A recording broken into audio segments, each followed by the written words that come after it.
السلام علیکم، شہدائے وطن کو سلام۔ یہ آج کے پروگرام کا سب سے پہلا ہمارا میسیج ہے۔ جو پاکستان کی خاطر اپنی جانیں قربان کرتے ہیں وہ بڑے لوگ ہیں، اور ان سب کو ہمارا سلام ہے، اور ان کی فیملیز کو، ان کے بچوں کو، ان کے گھر والوں کو، سب کا ان کا احسان ہے پاکستانی قوم کے اوپر۔ آج ایک حادثے میں 19 افراد پاکستانی فوج یا سول آرم فورسز کے شہید ہوئے۔ مظفرآباد میں MI-17 ہیلی کاپٹر تھا، وہ کریش کیا ڈیو ٹو ٹیکنیکل ریزنز۔ اس کی ڈیٹیلز آ جائیں گی کہ تکنیکی خرابی کیا تھی، لیکن اس میں سوار تمام 19 افراد جو ہیں ان کی شہادت ہو گئی۔ میں اس کی تفصیل میں نہیں جاتا کہ اس میں کون تھے، لیکن یہ سارے لوگ جو پچھلے چند ایک روز میں دہشت گردی کے واقعات میں بھی جنہوں نے اپنی جانیں دی ہیں، سب کو پاکستانی پوری قوم کی طرف سے ان سب کو سلام ہے۔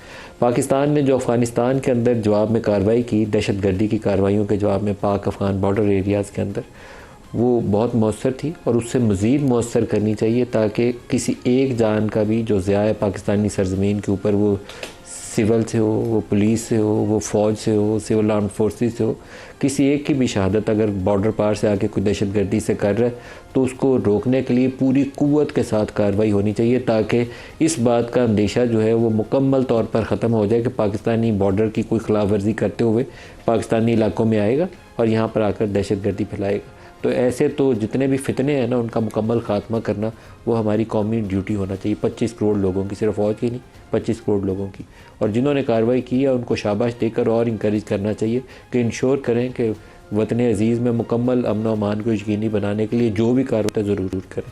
تو آج کے پروگرام میں ہمارے 2 ٹاپک ہوں گے۔ پہلے تو ایران والا ایشو ہے، اس کے اوپر ہمارے ساتھ ہوں گے سردار مسعود خان صاحب، ان سے پوچھیں گے کہ کہاں جا کے یہ بات بیٹھے گی۔ 2-3 روز کے معاہدے کی بات کر رہے تھے، تو 2-3 روز کب ختم ہوں گے؟ کوئی 38 ٹائمز CNN نے کاؤنٹ کیا ہے کہ یہ US پریزیڈنٹ جو ہیں وہ اس بات کو دہرا چکے ہیں کہ ایران از بیگنگ فار اے ڈیل، اور بس جلدی معاہدہ ہونے والا ہے۔ اور مین ہمارے پروگرام کا فوکس ہوگا بجٹ کے اوپر جو 12 جون کو پیش ہو رہا ہے۔ پاکستان نے 4% گروتھ کا اور 8.2% افراط زر کا اگلے سال کے لیے ہدف رکھا ہے۔ کوئی تیر نہیں مارا ہے، کیونکہ پاپولیشن گروتھ کو سامنے رکھتے ہوئے یہ نمبر جو ہیں یہ صرف تکلیف میں اضافہ تو کریں گے اور کوئی بہتری کے آثار نظر نہیں آتے۔ جو پروگرام میں ہمارے ساتھ شرکا ہوں گے، سردار مسعود خان، پاکستان کے نامور سفارتکار اور former president Azad Jammu and Kashmir. Sardar Masood صاحب آپ کو خوش آمدید کہتے ہیں۔ اس کے علاوہ اسٹوڈیوز میں ہمارے ساتھ ہیں ڈاکٹر مصدق ملک صاحب ہیں، وفاقی وزیر ہیں موسمیاتی تبدیلی کے، شفیع جان صاحب PTI سے، اور جاوید قریشی صاحب پاکستان بزنس کونسل سے۔ سب کو، ڈاکٹر صاحب آپ کو بھی اور باقی سب مہمانوں کو بھی خوش آمدید۔ سردار مسعود صاحب آپ سے آغاز کروں گا۔ ٹرمپ صاحب کے 2-3 دن کب پورے ہوں گے؟ ہم تو اب تھک گئے ہیں جی روز ان کے دعوے سن کے۔ دیکھیے، اس وقت جو مذاکرات ہیں مشکل ترین مرحلے میں داخل ہو چکے ہیں، اور اس وقت جب آپ اور میں بات کر رہے ہیں تو قطر کا ایک وفد تہران میں موجود ہے۔ آپ کو پتہ ہے کہ پہلے جو ہے ہمارے وزیر داخلہ وہاں گئے تھے فیلڈ مارشل عاصم منیر صاحب کو، اور وزیر اعظم کا ایک پیغام لے کے۔ تو سفارتکاری بھی متوازی طور پر متحرک ہے، اور آپ دیکھ رہے ہیں کہ آبدہ ہرموز کے ارد گرد اور خاص طور سے خلیج فارس کے طول و عرض میں جنگ جاری ہوتی ہے یا بھڑک اٹھتی ہے، یعنی ایک قسم کا فلیئر اپ ہو جاتا ہے۔ تو یہ چیزیں چل رہی ہیں۔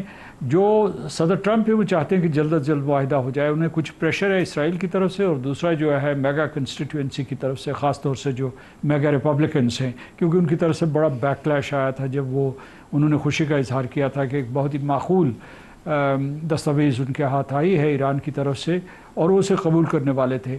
اور ایران جو ہے وہ تو امریکہ کے اوپر اعتبار ہی نہیں کرتا، لیکن اس کے باوجود جو صدر پزشکیان کا آج کا بیان ہے وہ بہت اہم ہے۔ انہوں نے کہا کہ جب رہبر اعلیٰ آیت اللہ علی خامنہ اپنی شہادت سے پہلے انہوں نے یہ کہا تھا کہ نو وار نو پیس کا یہ سلسلہ ختم کرے، امریکہ کے ساتھ ہمیشہ یہ تعلق ہمارا نہیں رہ سکتا، آپ ان معاملات کو حل کریں، جس کا مطلب یہ ہے کہ ایران اپنی آمادگی کا اظہار کر رہا ہے۔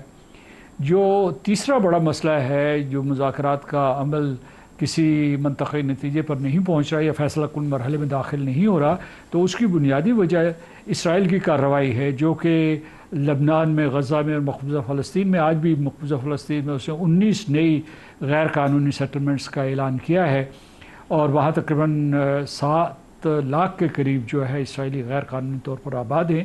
تو وہ ایک نئی اسٹریٹجک ریالٹی وہاں کریٹ کرنے کی کوشش کر رہا ہے۔ وہ غزہ میں اس کا 65% علاقے کے اوپر قبضہ ہے، اور آج ایک اسی طریقے سے جو ہے اگر آپ دیکھیں کہ مقبوضہ فلسطین میں اسے وہ انیکس کرنا چاہتا ہے، منسلک کرنا چاہتا ہے ریاست اسرائیل سے، اور لبنان کے 2000 مربع کلومیٹر کے اوپر اس نے قبضہ کر لیا ہے، اور اس کے شمال میں بھی حملے کر رہا ہے، بلکہ اس نے بیروت کے جنوب میں بھی حملہ کیا۔